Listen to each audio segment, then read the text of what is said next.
Guys, selamat datang kembali di channel Reno Reaction ya. Semoga kita diberikan kesehatan selalu, rezeki yang panjang, rezeki yang lancar, umur yang panjang, kebalik. Terima kasih sudah mengklik video ini ya. Jangan lupa ditonton sampai akhir. Tanpa banyak basa-basi, mari langsung saja kita mereaksi video berikut ini.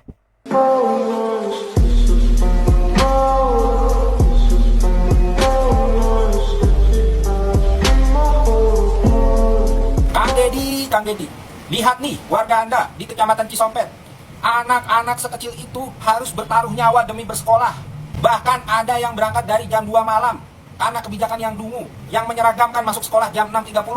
Lihat nih, di video sebelah kanan, kondisi jalan saat terang. Sebelahnya jurang, sebelahnya lagi hutan. Dan lihat juga ini, di video sebelah kiri, saat kondisi malam, jalan tidak terlihat dan tidak ada penerangan. Bayangkan, anak-anak kita setiap hari harus bertaruh nyawa. Bagaimana kalau terperosok? Bagaimana kalau sampai diserang binatang buas, babi, monyet, ular? Karena demi kebijakan yang populis, yang tanpa melibatkan aspirasi masyarakat, dan tanpa memikirkan faktor geografis Jawa Barat yang masih banyak hutan, lembah, gunung, dan belum meratanya infrastruktur. Kalau tidak bisa membantu rakyat, minimal jangan bikin susah. Mikir. Kang Dedi. Aduh, justru ini juga membantu rakyat gitu ya, membantu supaya rakyat itu bisa tertib gitu. Nah itu memang tinggalnya aja yang jauh dari sekolah. Dan itulah alasan Kang Deddy Mulyadi juga ingin membangun sekolah gitu. Ya walaupun sekolah SD ini bukan kewenangan atas nama gubernur, tapi kan Kang Deddy Mulyadi selaku gubernur Jawa Barat telah mengajak kepada semua pemimpin yang memiliki kewenangan terhadap sekolah-sekolah tertentu. Kayak misalkan kalau nggak salah tuh bupati itu kan kewenangannya itu ada di SD, SMP, SMA gitu kan. Terus MUI atau Kementerian Agama itu ya, intinya yang bersangkutan dengan agama itu kewenangannya itu ya, pejabat yang bersangkutan dengan agama itu kewenangannya ada di MTS, MI, MA gitu kan, intinya madrasah gitu. Nah kalau selaku gubernur itu kewenangannya di SMA atau SMK gitu kan. Ya walaupun Kang Deddy Mulyadi hanya memiliki kewenangan dalam SMA atau SMK, tapi kan Kang Deddy Mulyadi juga sering gitu mengajak kepada pejabat-pejabat yang memiliki kewenangan atas sekolah lain gitu, seperti tingkatan sekolah lain gitu, SD, SMP, SMA gitu kan, untuk sama-sama mari membangun sekolah yang baru gitu kan, supaya masyarakat yang seperti ini yang jauh dari sekolah gitu kan, yang memang tinggalnya di pelosok banget gitu kan, itu bisa bersekolah dengan aman, tenang gitu. Lagian itu kan kalau berangkat jam 2 subuh, emang emaknya nggak atau bapaknya lah gitu ya, bapaknya nggak khawatir apa anak masih kecil disuruh berangkat sendirian? Anterin lah, masa ya disuruh berangkat sendirian gitu kan. Dengan adanya orang tua kan anak tuh merasa aman gitu, nggak perlu khawatir gitu. Berangkat jam 2 subuh, emangnya bapaknya jualan apa jam 2 subuh gitu kan, kerja apa gitu, jam 2 subuh masih kerja gitu. Kalau misalkan pertanian, karena tinggal dari pelosok ya pasti kebanyakan pertanian atau perkebunan gitu kan, kayak misalkan kebun kopi, setahu saya ya, menjaga kebun kopi itu tidak perlu bekerja mengurus kebun kopi nggak perlu sampai tengah malam gitu guys. Ya kalaupun masih ada pekerjaan, sempatkanlah gitu ya untuk mengantar anaknya yang sekolahnya jauh gitu dari sekolah, udah tahu jalannya pelosok kayak gini gitu kan, kanan kiri hutan, anak sekecil itu disuruh berangkat sendiri kan aneh gitu. Ini emang ada-ada aja gitu ya. Terus si Eko Widodo ini emang bisa aja gitu orangnya nyari celah gitu. Ada video yang kontroversial kepada Kang Deddy Mulyadi, langsung diambil celahnya, jeleknya di sini, langsung bikin konten beliau ini. Nah, lagi-lagi saya peringatkan untuk Eko Widodo gitu ya. Saya nggak tahu beliau nonton video saya apa enggak, tapi ya saya berharap beliau nonton gitu biar tahu gitu ya, kalau misalkan supaya tersampaikan gitu apa pesan saya untuk Eko Widodo, stop gitu ya mengkritik Kang Deddy Mulyadi. Lagi pula Anda ini bukan hanya mengkritik gitu kan, beberapa kali pernah menyerang personal Kang Deddy Mulyadi, dan itu saya sarankan untuk stop gitu. Tidak boleh gitu ya menyerang personal seseorang gitu, kalau Anda nggak mau diserang personalnya gitu ya. Ya intinya pesan saya stop aja gitu. Lagi pula Anda itu bukan warga Jabar gitu, nggak perlulah harus sibuk-sibuk gitu. Anak Anda juga kan nggak nggak ngerasain sekolah jam 6:30 gitu ya, karena Anda bukan warga Jawa Barat gitu. Ngapain sibuk-sibuk? Mang Cecep, kunaonnya eta gubernur Ableh sok resep nate memainkan perasaan masyarakat kunaon sih alasanana Mang Cecep? Oh gitu, jadi kieu emang si kebiasaan anak eta Gubernur Ableh gitu gitu, jadi resep memainkan warga di mana wae gitu kan. Sedangkan kan warga Jawa Barat teh aya 50 juta leuwih, ieu nu dibagi duit ku manehnana moal aya 10 juta ieu gitu kan. Berarti kan sesana teh meureun anu dinyerihatekeun ku Gubernur Ableh kan gitu. Enak sok manehna mere ka warga 1 juta 2 juta nepi ka 10 juta bahkan nepi ka ratusan juta. Tapi lamun misalkan dipake UMKM atau program lain anu manfaat jeung warga se-Jawa Barat jauh lebih halus kan gitu. Menurut Mang Cecep mah beduh tak eta kesalahan Gubernur Ableh teh sok resep memainkan jangan nyerihatekeun warga Jawa Barat anu lain. Terima kasih. Nah, gini nih, kalau apa namanya, beliau suka nonton konten Kang Deddy Mulyadi yang membantu masyarakat yang membutuhkan gitu ya. Apa namanya, beliau tidak terbantu gitu. Beliau nggak kebagian uang dari Kang Deddy Mulyadi ya. Makanya beliau sakit hati lalu berbicara seperti ini. Kan nggak ada tuh orang yang apa namanya bikin konten selama ini seperti saya sakit hati sama KDM karena saya nggak dapat uang gitu kan, nggak ada. Baru beliau inilah satu-satunya orang gitu ya. Nah, kalau misalkan apa si abang ini kan si Mang Cecep ini ya nggak menyebutkan nama KDM, beliau menyebutkan Gubernur Ableh. Yang pertama, bahasa yang dia pakai adalah bahasa Sunda. Orang Sunda mana lagi gitu kan, kalau selain orang Jawa Barat gitu. Suku Sunda itu emangnya kalau boleh tahu ada di mana aja? Kalau setahu saya cuma ada di Jawa Barat, yang berarti beliau ini warga Jawa Barat. Dan yang kedua, gubernur yang suka ngasih duit gitu kan, yang bagi-bagi duit ke warganya, ke masyarakat yang membutuhkan gitu kan, ke masyarakat yang tulus hatinya, baik hatinya. Siapa lagi kalau bukan KDM? Jadi tujuan apa Mang Cecep mengatakan Gubernur Ableh ini tujuannya ke Kang Deddy Mulyadi gitu. Nah, ini bukan mengkritik gitu ya, tapi beliau memberikan solusi. Solusi dari beliau ini adalah gimana katanya kalau uang yang dibagikan itu yang sampai puluhan juta, ratusan juta itu ya, kalau dihitung dari awal sampai sekarang mungkin sampai ya ratusan juta. Itu kenapa nggak dipakai ke UMKM aja yang lebih berguna untuk seluruh masyarakat? Masalahnya gini, yang pertama, bukan masalahnya sih, saya ngasih tahu aja. Yang pertama, Kang Deddy Mulyadi membagikan uang untuk masyarakat itu apa namanya tulus dari hatinya, dan itu menggunakan uang pribadi, bukan uang anggaran pemerintah gitu. Jadi hak Kang Deddy dong mau diapain gitu kan. Dan yang kedua, kalau kamu nggak kebagian, ya jangan sampai membangun narasi menjelek-jelekan Kang Deddy sampai menyerang personalnya, bilang Kang Deddy ini Gubernur Ableh itu tidak tidak etis gitu. Ironis sekali yang seperti itu. Karena apa? Ya kan ketahuan banget gitu kalau kamu tuh sakit hati, kamu nggak kebagian uang dari Kang Deddy Mulyadi. Kami selaku penonton Kang Deddy Mulyadi membagikan uang kepada orang lain, kami bangga, kami senang gitu. Karena apa? Ya kita senang gitu memiliki gubernur yang murah hati gitu ya, yang ingin membantu masyarakat yang sangat membutuhkan gitu. Ya saran saya untuk Mang Cecep ini ya berhentilah menyerang personal Kang Deddy Mulyadi. Ya nggak boleh gitu. Kalau mau mengkritik boleh. Ini ya sebenarnya menyerang personalnya itu di kata Gubernur Ableh. Coba kalau misalkan beliau ngomongnya secara baik-baik, nggak bilang Gubernur Ableh, ini sudah jatuhnya kritik gitu, bukan menyerang personal. Beliau ini udah mengkritik, nyerang personal juga. Kenapa saya sebut udah mengkritik menyerang personal? Karena kritikannya beliau ini masuk di akal. Cuman beliau ini nggak paham, kurang paham gitu. Sebenarnya Kang Deddy Mulyadi membagi-bagikan uang ke masyarakat itu bukan uang dari dana anggaran pemerintah gitu ya, bukan dana pemerintah. Jadi itu dari dari kantong Kang Deddy sendiri gitu. Yang berarti itu hak Kang Deddy Mulyadi, itu yang pertama. Dan yang kedua, kenapa disebut beliau ini menyerang personal? Ya karena beliau menyebutkan Gubernur Ableh gitu. Seharusnya kan bisa aja gitu kan, nggak usah pakai kata Ableh, sebut aja sih Gubernur Jawa Barat gitu kan, kalau nggak mau nyebut namanya langsung atau masih merasa sakit hati. Tapi kan yang namanya menyerang personal itu gini aja simpelnya, Kang Deddy Mulyadi nggak pernah nyerang personal masyarakatnya sendiri gitu. Kenapa masyarakatnya ada aja gitu yang nyerang personal Kang Deddy Mulyadi? Nah itu kan nggak etis gitu, nggak fair. Ya, jalan aing ka Tegal Waru kuna teu diomean. Lamun teu omean wae ku aing di pelakan cau isukan. Naon sih urusanana? ari maneh nguruskeun Purwakarta hungkul jeung Kawetan ka Kulon Moal. Karena aing bayar pajak, bro. Boleh. Bupati Purwakarta beresan lembur aing, gitu nya. Yang namanya lembur itu kan kalau bahasa Sunda artinya desa.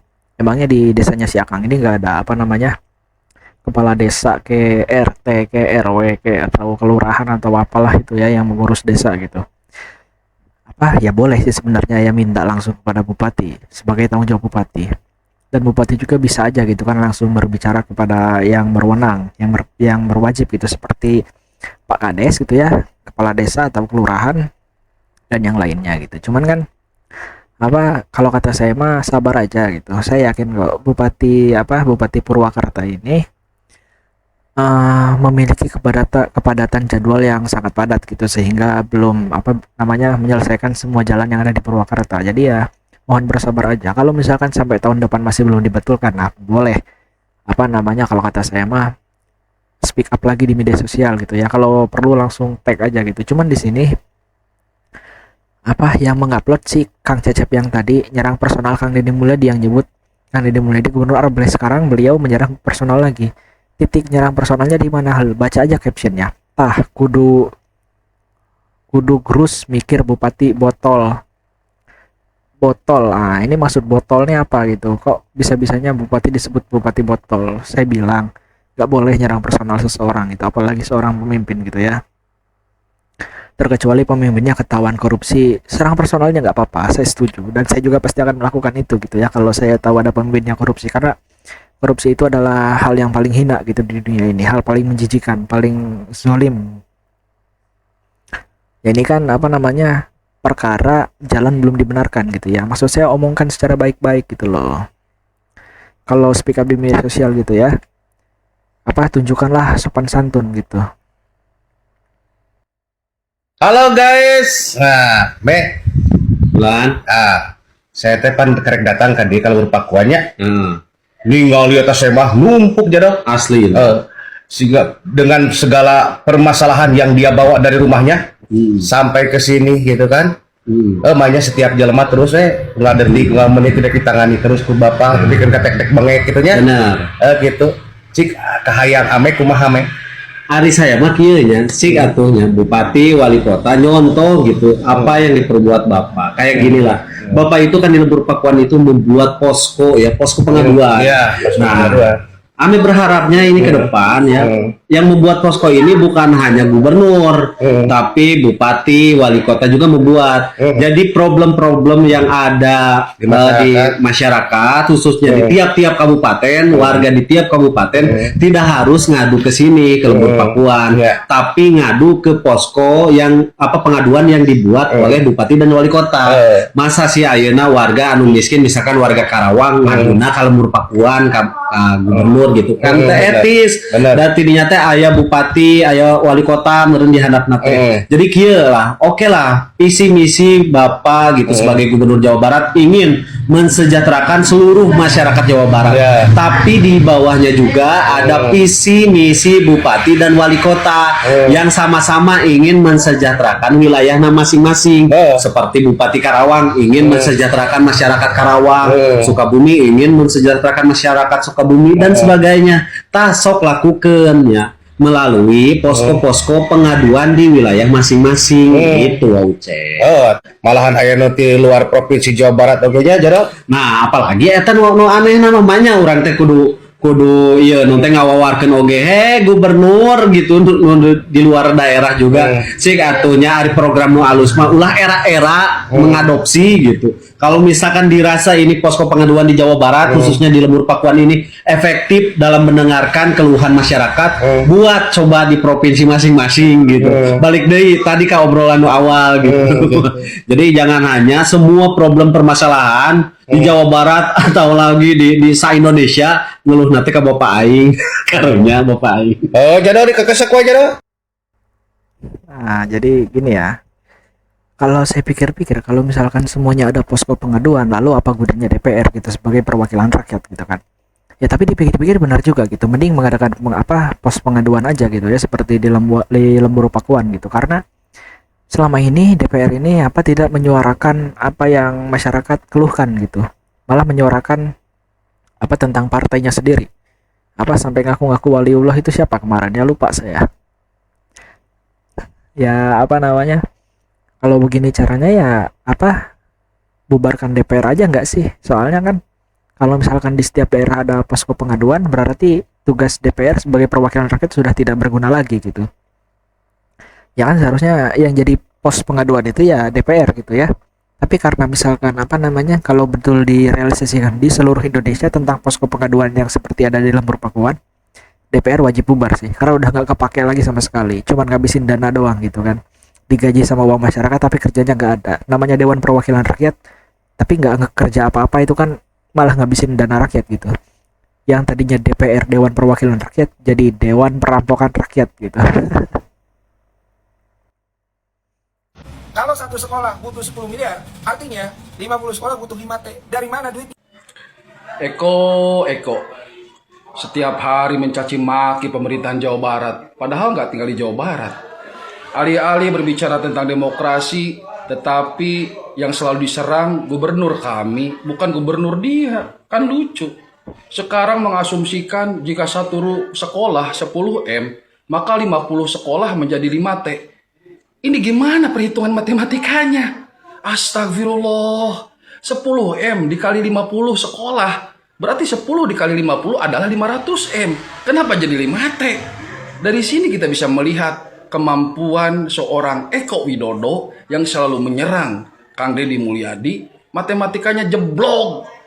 Ini bagaimana sih bajarnya Abah ini? Dididik dulu? Tidak ini Eko. Alah, mengerakan siapa atau Eko? Nyawanya jodoh. Masa 10M dikali 50 sekolah 5T? Astagfirullahaladzim, kamu itu diketawain sama cicak reneh sia teh atau Eko. Jodoh. Ampun. Jadi buzzer itu minimal pandai berliterasi, ya, cerdas dalam berwawasan, bukan hanya matematika. Betul. Apalagi, Pak? Apalagi? Pinter nggak ada surabi. Makanya Eko makan sorabi biar otak kita cerdas, biar pikiran kita waras, ya. Gitu kok. Belajar lagi matematika tuh malu tuh. Belajar siapa sih lu? Jam-jam. Malu-maluin aja. Kita dong belajar organik KDM. Makan juga sorabi. Ya. Eko, insaplah wahai manusia. Usia kita itu tidak ada yang pernah tahu kapan akan berakhir. Ketika engkau selalu senantiasa menebarkan kebencian sehingga orang-orang lain pun melakukan hal yang sama, maka seluruh dosa itu ditanggungkan untuk Anda. Ingatlah akan adanya hari hisab, hari akhir di mana seluruh ucapanmu, perbuatanmu akan dimintai pertanggungjawabannya oleh Allah Subhanahu wa taala. Kami Buzzer Organik KDM tidak dibayar, tidak pantang menyerah, dan satu lagi, tidak akan pernah bego seperti Anda. Hapunten anu kasuhun, jembar hampura anu kateda, 10M dikali 50 sekolah jadi 5T, hitungan dari Konoha. Ya. Aduh, udah saya bilang ya, apa namanya, kan di video saya yang apa menjelaskan tentang si Eko Widodo ini, saya pernah menghitung gitu ya, secara langsung menggunakan kalkulator gitu, bahwa 50M 10M dikali 50 itu harusnya jadinya 500M, bukan 5T gitu. Tapi kan si Eko Widodo ini nggak tahu gimana perhitungannya. Tapi kan dari sini ya kita sudah tahu gitu bahwa pendidikannya si Eko Widodo ini kurang gitu, atau beliau ini kalau disebut apa bahasa orang-orang di Indonesia ini, sekolah itu cuma sampai gerbangnya doang, keseringan bolos gitu ya guys ya. Jadi pelajaran matematikanya jeblok gitu ya, kata si Akang ini ya.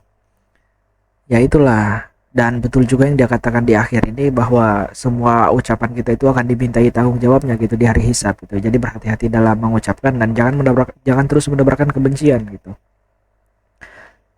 Apa memiliki rasa benci itu sifat mutlak manusia gitu. Setiap manusia memiliki rasa benci gitu ya, terhadap siapapun, terhadap apapun gitu ya. Tapi kan sekali lagi jangan mengajak orang lain gitu ya untuk membenci orang tertentu gitu. Kayak saya benci sama teman saya saya ngajak teman saya yang lain untuk membenci teman saya yang saya benci ini, itu kan nggak boleh gitu. Menebarkan kebencian itu nggak boleh. Kalau misalkan benci dengan KDM, gak suka dengan KDM, ya udah gitu kan, Anda sendiri aja gitu. Kami selaku pencintanya masih tetap mencintai KDM gitu. Dan orang-orang apa namanya yang tidak mencintai KDM atau bahkan ibaratnya belum tahu siapa KDM ini, kalau mendengarkan video Anda pasti ikut membenci juga dengan perilaku KDM yang dengan narasi yang Anda bangun gitu kan. Tebaran kebencian yang Anda berikan kepada yang Anda publikkan di sosial media gitu.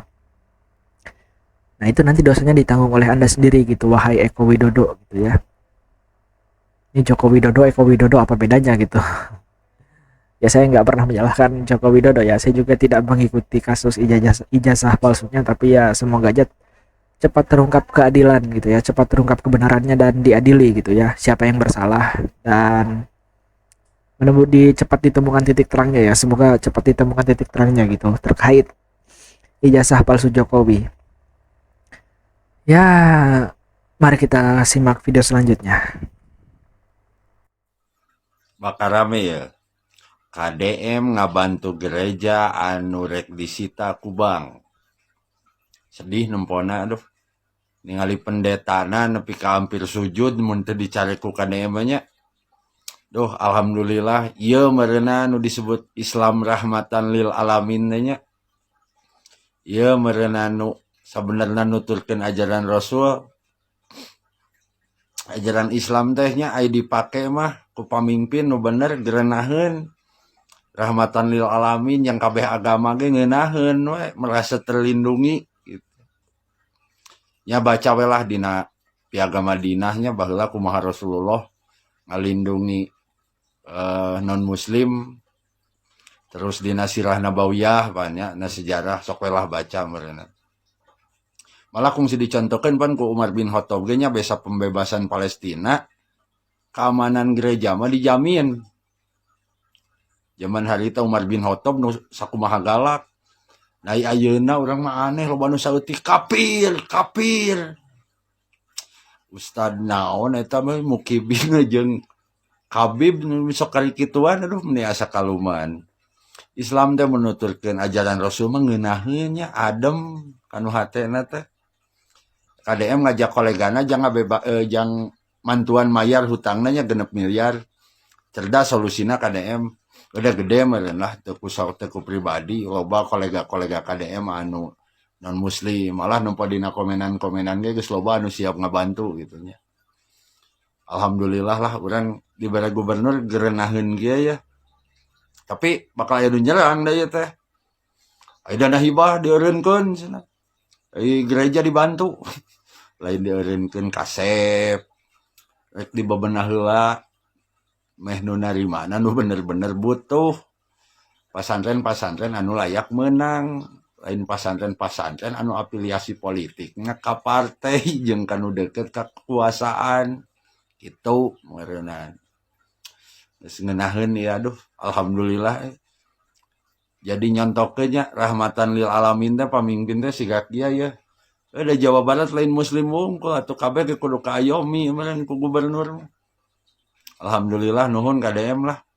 Geurenaheun abdi muslim ya tapi meni asa geurenaheun asa sedih nempona nya ningali pendeta nepi ka hampir sujud mun teu dicarek ku KDM mah. Alhamdulillah lah. Alhamdulillah pisan boga gubernur rahmatan lil alamin. Ya betul, saya juga bersyukur ya. Kita memiliki pemimpin yang tingkat kemanusiaannya itu tinggi. Nah, pertanyaan saya, kemana nih yang kemarin bilang kebijakan KDM tidak manusiawi gitu ya. KDM di sini telah membuktikan sisi kemanusiaannya gitu.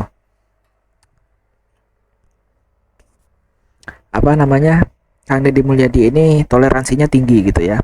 Beliau tidak memandang bulu gitu. Beliau tidak mentang-mentang sebagai umat muslim gitu ya, pemimpin yang dicintai banyak rakyat gitu ya. Beliau tidak semena-mena ingin membantu umat muslim saja gitu. Yang non Islam juga ya gitu ya, non muslim juga dibantu oleh Kang Deddy Mulyadi. Karena apa? Statusnya bukan bukan tentang agama. Karena di sini Kang Deddy Mulyadi menjabat sebagai pemimpin politik gitu. Bukan pemimpin agama.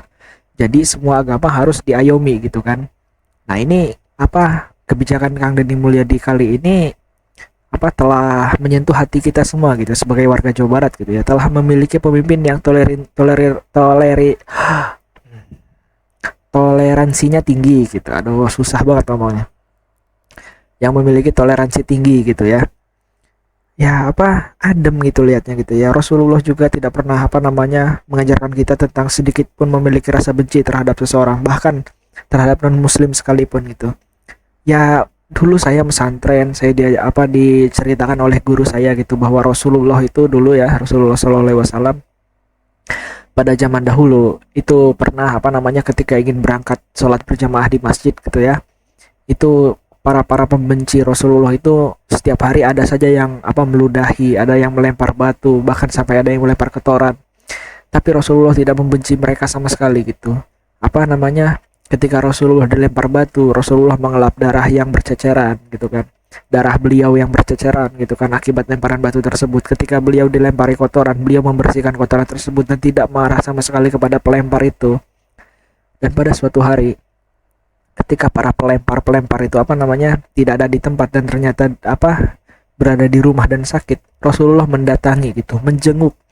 Coba bayangin posisinya kita menjadi Rasulullah sebagai orang biasa gitu. Kita sebagai orang biasa ada di posisi Rasulullah, di mana kita ingin melakukan ibadah tapi dilempar gitu sama orang ibaratnya kafir gitu ya, non muslim ya, karena beliau membenci Rasulullah gitu kan, dan belum memeluk agama Islam pada saat itu, yang berarti masih termasuk ke dalam golongan non muslim gitu ya.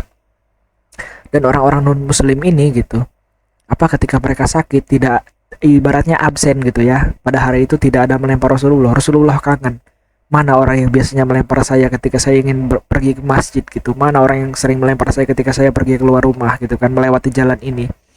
Rasulullah menanyakan kepada warga sekitar gitu kan, di mana rumah sang pelempar itu, lalu disamperin, ternyata beliau sedang sakit. Rasulullah membawa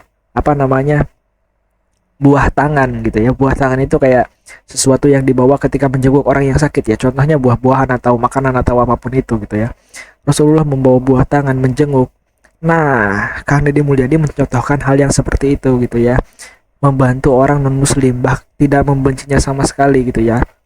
Ya kan ceritanya agak sedikit berbeda ya dengan keadaan Kang Deddy Mulyadi. Kang Deddy Mulyadi di sini tidak dilempari gitu ya, cuman kan ada kesamaannya yaitu merangkul orang non muslim gitu ya, karena jabatan Kang Deddy Mulyadi ini sebagai pemimpin dalam politik gitu ya, pemimpin negara bukan pemimpin agama. Jadi semua masyarakat yang dipimpinnya gitu ya, beragama apapun, Buddha kayak Katolik kayak Konghucu kayak Kristen Katolik, atau saya yakin bahkan satanis atau ateis, orang yang tidak memiliki agama, pasti Kang Deddy tetap rangkul gitu, karena beliau warga Jawa Barat. Kalau warga Jawa Barat karena jabatan Kang Deddy Mulyadi saat ini sebagai gubernur Jawa Barat gitu ya, bukan presiden. Kalau presiden satu Indonesia pastinya.